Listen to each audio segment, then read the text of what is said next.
दीपांशु बताएं कौन सी खबरें हैं जो फोकस में रहेगी? बहुत सारे स्टॉक्स एक्शन में रहेंगे। एक तो पहले नतीजों की अगर आप बात करें तो कर्नाटका बैंक के नतीजे आएंगे, साथ ही Tata Elxsi, steel strip wheels और फिलेटेक्स इंडिया, तो इन सभी स्टॉक्स पर आपको नतीजों के दम पर एक्शन दिखेगा। मयूर यूनिकोटर्स, इनका 30 करोड़ रुपए का बायबैक आज खत्म हो रहा है, 400 रुपए के शेयर पर बायबैक कर रहे हैं।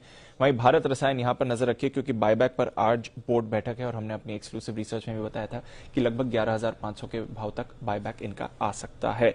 डीओटी आज एक प्री बेड कॉन्फ्रेंस होगी स्पेक्ट्रम ऑक्शन को लेकर, वहां पर रखिए नजर, और साथ ही नवंबर आईपी और दिसंबर सीपीआई इन दोनों के आंकड़े आएंगे तो वहां पर भी बाजार की नजर रहेगी।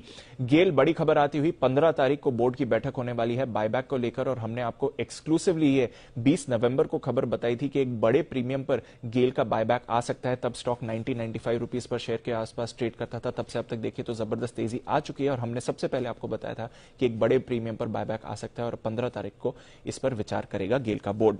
टाटा मोटर्स, कल हमने देखा स्टॉक में भरपूर एक्शन था। जेएलआर दिसंबर तिमाही के जो कुल बिक्री है उसमें 9% की कटौती हमने आती हुई देखी है, पर इसके साथ साथ अगर आप देखें तो चाइना के जो बिक्री आंकड़े हैं वो काफी पॉजिटिव थे। कल कुछ खबरें भी चल रही थी कि शायद टेस्ला के साथ ये कुछ टाइप करने की तैयारी में है। फिलहाल कंपनी ने इन खबरों का खंडन करा है। डॉक्टर रेड्डीज फेज 2 ट्रायल, जो स्पुतनिक वी वैक्सीन रशिया की है जिसका ट्रायल डॉक्टर रेड्डीज कर रहा है, फेज 2 ट्रायल सक्सेसफुल रहा। इन्होंने अपना डेटा सबमिट करा है और अब फेज 3 ट्रायल की तरफ ये नजर लगा रहे हैं। थायरोकेयर टेक्नोलॉजीज Q3 का अपडेट आया है, काफी अच्छा सुधार देखा है। जहां तक कारोबार का सवाल है, त्योहारी सीजन के बाद नॉन कोविड टेस्ट में भी बढ़त है और सालाना आधार पर अगर आप देखें तो 34% की टोटल ग्रोथ देखी गई है।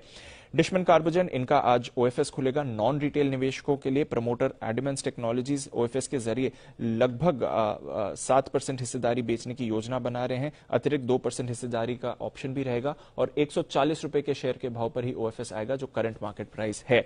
इसके अलावा अगर आप देखें तो एसआरएफ पर भी रखिए नजर।